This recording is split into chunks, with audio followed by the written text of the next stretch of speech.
Okay, Nan lives her life with great enthusiasm.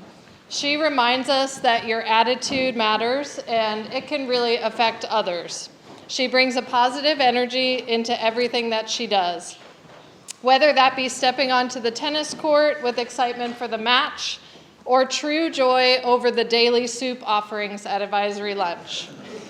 Catching up with the girls on Perkins on a night of duty with authentic energy. Trying a new activity like learning how to play the guitar and the harmonica at the same time. That's real. Confident energy about a big presentation because she spent many hours preparing for it. Running weekly pickleball club so that our community can play together. Taking time to talk with faculty children and hug all campus pets. Pulling freshmen onto the dance floor at a school party so that everyone is included. These are just a few examples of how Nan reminds us what a special community that we live in and that we can all take small steps to improve this community. And I really look forward to hearing the wisdom that she has to share today. I love you. Thank you, Ms. Hodges, for the incredible support the past 3.5 years. You've helped me so much, whether it be academically or personally, and I will forever be grateful. Hi, I'm Nan Barnhill, and once upon a time, at the age of 8, I was convinced I would run my own bakery.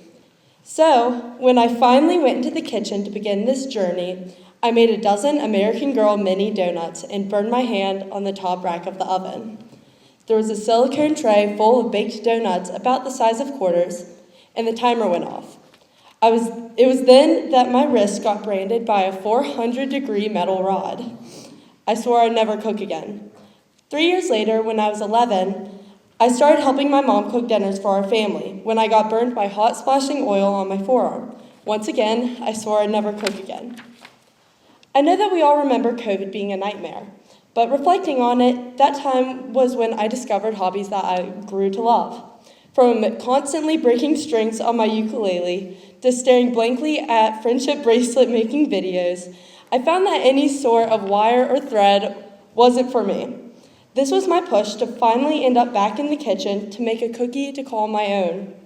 Throughout the summer between 7th and 8th grade, every rainy day, every slow afternoon, or every time a babysitting job was canceled, my test kitchen was up and running to discover the perfect treat.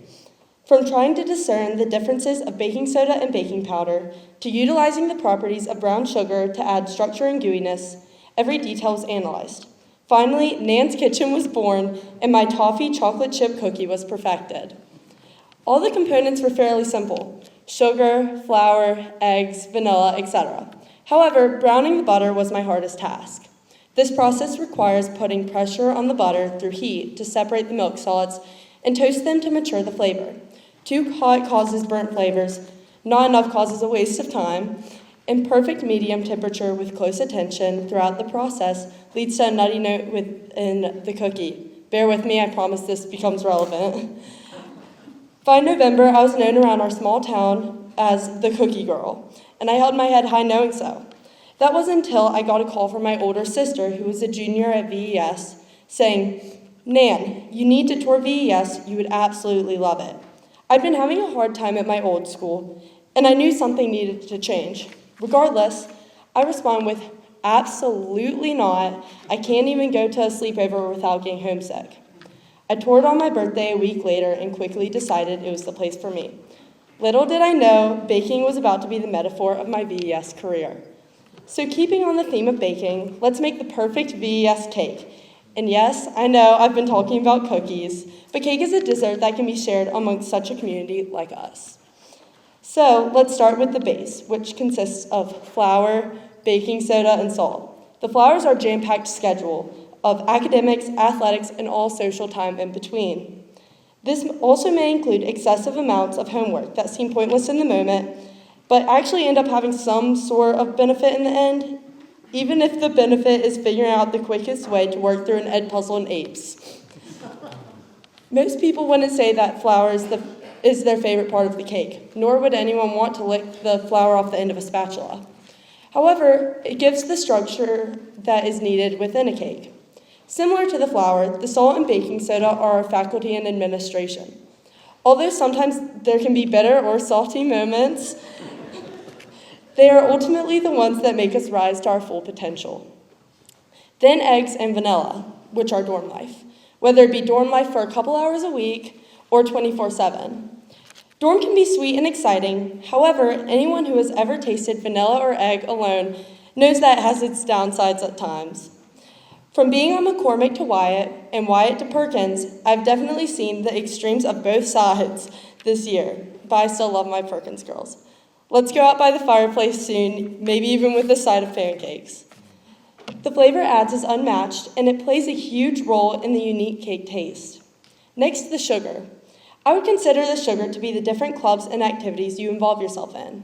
Any good baker knows that a variety of sugar is needed to round out a mature and flavor-dense cake. So imagine your cane sugar is the sports season where you don't dread walking to practice every day. Thank you, Ms. Rim and Mr. Clark, for giving me that. And the brown sugar is the one club out of many you signed up for at the club fair that you still actually go to. And back to the butter. You are the butter. Let me explain. Butter is essentially in everything, yet its flavor is only defined by what it surrounds itself with and the way it develops itself over time. The more pressure you put on butter, the more elaborate the flavor will be, and the better it can bring out other aspects of the cake as well. Your time at VES is the oven, as you may imagine. It's up to you how high or low you set the temperature. It can cause you to overburn or undercook. There will always be the occasional week where all parts of your life keep moving and you think your cake is going to burn, like now with exams. And there will be study halls where you know you are 20 days behind in a vade that's begging to be filled, yet breaking away from a comfortable bed is seemingly impossible. However, once you lean into maintaining a perfect balance, the cake will be cooked to perfection. Finally, decorations are the people you surround yourself with and the friendships you make along the way. It's the small moments that are the icing on the cake, pun intended. So thank you to the entire community here, the classes that have already graduated, and my family who has supported me the whole way for being my icing. I'm thrilled to put 2 cherries on top with having a year with both my older sister Bea and my younger sister Margaret. I can't stand here and tell you how to decorate your cake because you only have between now and the time you walk across the stage to do so. So, add a sprinkle to your cake every day so that come graduation time in 166 days, you have something to celebrate with. Thank you.